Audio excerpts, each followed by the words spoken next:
అన్నా నేను మీకు ఏ రకంగానూ ఉపయోగపడినన్నా? నేను నిన్ను పిలిపించా, నా ముందు కూర్చోబెట్టా, నా దగ్గర పని చేయమని అడిగినందువల్ల నేను బద్దిమాలినట్టు అర్థం కాదు.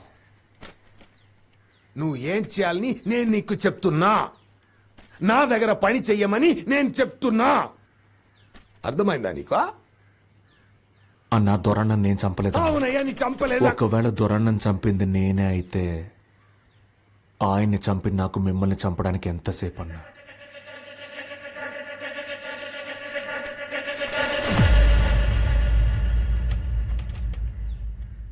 కానీ నేను చంపలేదన్నా.